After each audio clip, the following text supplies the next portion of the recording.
រូបៀបធ្វើភារកិច្ចដើម្បីយកនៅ skin side cloud ស្ពងគេបុកថ្មីនេះចំពោះវិធីយក skin ថ្មីមួយនេះអ្នកទាំងអស់គ្នាចាំបាច់ត្រូវតែសន្សំកាតមិត្តភាពឬក៏កាតដែលមានរូបកណ្ដាប់ដៃជុលគ្នានឹងឯង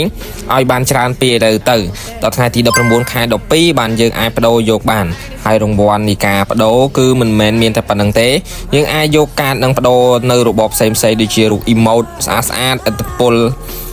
ពេលកើតអត្តពលពេលសម្រាប់របស់ស្ពងកេបបទាំងអស់បានហើយចំពោះភារកិច្ចដែលរកនៅការមិត្តភាពគឺមានច្រើនកន្លែងណាគ្នាយើងទី1កន្លែងនេះគឺជាកន្លែងដែលយើងអាចរកនៅការមិត្តភាពនិងរហូតទៅដល់1600កាតប្រចាំសប្តាហ៍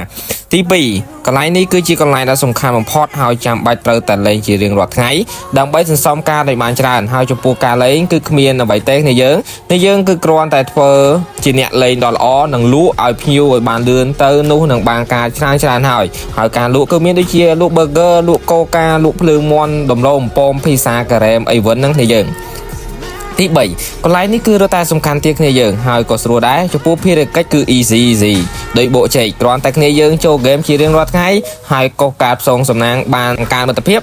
ហើយបានទាំងការទុកសន្សំ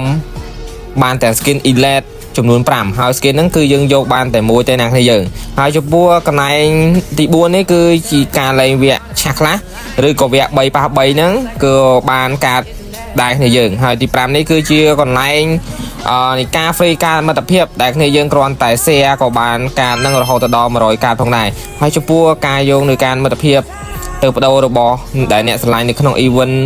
ស្ពងគេបូមហ្នឹងគឺមានតែប៉ុណ្្នឹងទេគឺ5កន្លែងបើអ្នកទាំងអស់គ្នាឆ្ងល់គឺអាចសួរតាម comment ក៏ដូចជាឆាតបានណាហើយមកដល់ពេលនេះតើអ្នកទាំងអស់គ្នាសន្សំអាការមិត្តភាពបានប្រមាណកាតទៅហើយសូម comment ខាងក្រោមផង